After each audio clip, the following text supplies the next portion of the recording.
सध्या राजू वाघमारे आपल्याशी जोडले गेलेले आहेत, आपण त्यांच्याशी बोलणार आहोत। राघव वाघमारेजी, आपण बघतोय की एकीकडे स्टिंग ऑपरेशन केलं गेलं, थेट भाजपकडून पैसे वाटपाचा आरोप झाला, तिथे कसे पैसे होते बॅगेत हे दाखवलं गेलं फेसबुक लाईव्हच्या माध्यमातून, पण भाजपकडून या सगळ्या संदर्भात मात्र फार सावध भूमिका दिली जाते।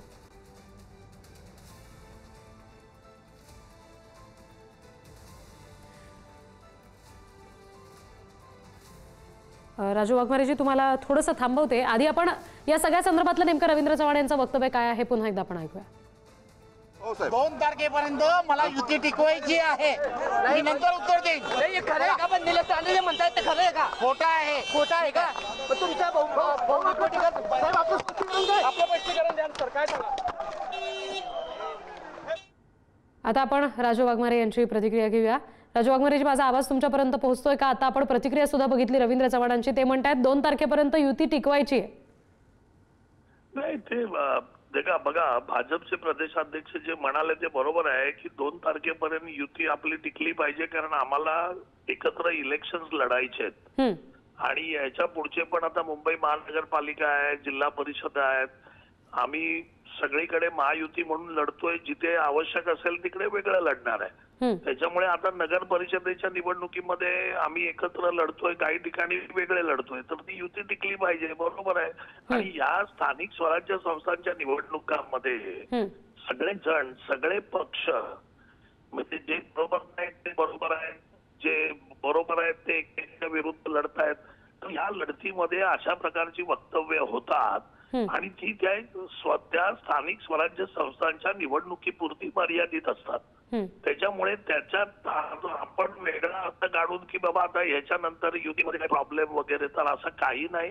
आमचे सर्वोच्च नेते आदरणीय एकनाथ शिंदे साहेब, देवेंद्र फडणवीस साहेब आणि अजित दादा हे तिघेही अगदी ठाम मताचे आहेत की महायुती आहे आणि महायुती तशीच राहणार आहे। हा प्रश्न आहे स्थानिक स्वराज्य संस्थांच्या निवडणुकीचा, त्याच्यामध्ये अशा प्रकारच्या गोष्टी होतात, एक नेते एकमेकाच्या विरुद्ध बोलतात, पण ते त्या इलेक्शन पुरतं मर्यादित असतं, त्याच्यानंतर ते त्याचा काही अर्थ राहत नाही। पण राजू वाघमारेजी, तुम्ही म्हणताय की युती आहे, आम्ही एकत्र आहोत, फूट पडली असं काही नाही, पण इथे धडधडीत पुरावा दिलाय की निलेश राणेंनी थेट फेसबुक लाईव्ह केलं, आज निवडणूक अधिकाऱ्यांना जाऊन ते भेटले। जे होतं ते त्या पूर्ण स्थानिक स्वराज्य संस्थांच्या निवडणूक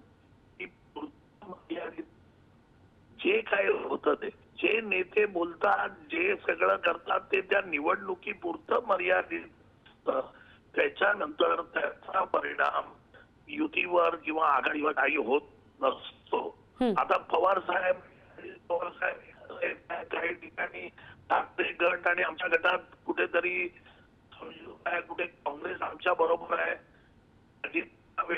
भाजप बरोबर आहे, म्हणजे वेगवेगळ्या ठिकाणी वेगवेगळ्या युती आघाड्या होत असतात आणि त्या स्थानिक पातळीवरच्या असतात। त्याच्यामुळे त्याचा आणि तुमची जी कोर युती जी असते त्याचा काही संबंध राहत नाही, हा त्या तिकडच्या स्थानिक राजकारणापुरता मर्यादित असतो। बरोबर, पण राजू वाघमारेजी, तुम्ही जरी म्हणालात युतीवर परिणाम नाही होत, पण मतांवर परिणाम होऊ शकतो ना? नाही, मतांवर ते बघा, स्थानिक पातळीवर लढत असताना ही कार्यकर्त्यांची निवडणूक आहे, त्याच्यामुळे तुमच्या गल्लीतलं राजकारण काय म्हणतंय, तुमचा स्थानिक नेता काय म्हणतोय, प्रत्येकाला संधी पाहिजे असते, त्या पद्धतीने प्रत्येक पक्ष लढत असतो।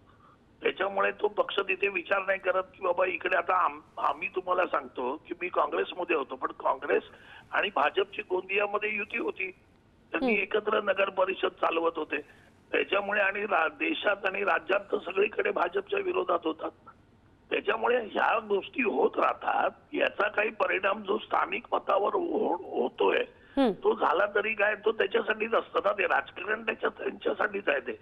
त्याच्यामुळे स्थानिक मतावर काय परिणाम झाला तो त्या निवडणुकीपुरता असतो, त्याच्यानंतरचं जे राजकारण असतं ते महायुती अभेद्य आहे, महायुती तशीच राहणार आहे। त्याच्यामुळे चव्हाण साहेब काय बोलले ते त्या फक्त स्थानिक राजकारणासाठी आहे, त्या पर्टिक्युलर निवडणुकीसाठी आहे, त्याचा परिणाम महायुतीवर कोणताही नाही, महायुती अभेद्य आहे।